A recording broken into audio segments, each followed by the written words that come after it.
ذیابیطس کے مریضوں کی رات کی یہ 5 غلطیاں جو کبھی نہ کریں۔ رات کے وقت کی کچھ غلط عادات خون میں شوگر کو کنٹرول سے باہر کر سکتی ہے۔ اپنی صحت کے لیے ان احتیاطوں پر ضرور عمل کریں۔ 1. دیر سے کھانا اور فوراً لیٹ جانا۔ خون میں شوگر کو متوازن رکھنے کے لیے رات کا کھانا کھانے کے 2 سے 3 گھنٹے پہلے کھائیں۔ 2. زیادہ کاربوہائیڈریٹس کھانا۔ سفید چاول، سفید میدا اور زیادہ روٹی کی جگہ پروٹین، سبزیوں اور فائبر سے بھرپور غذائیں کھائیں۔ 3. کھانے کے بعد میٹھا کھانا۔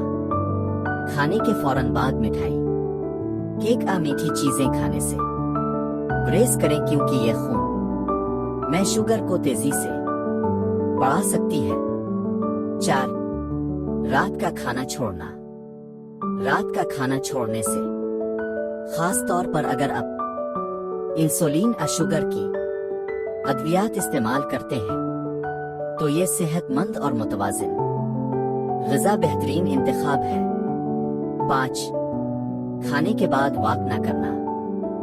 رات کے کھانے کے بعد 10 سے 15 منٹ کی آسان واک کریں تاکہ آپ کی شوگر کنٹرول میں رہے۔ ذیابیطس کو کنٹرول کرنے کے لیے متوازن غذا، باقاعدہ ورزش، مناسب نیند، ادویات کا بروقت استعمال اور ڈاکٹر کی ہدایات پر عمل کرنا ضروری ہے۔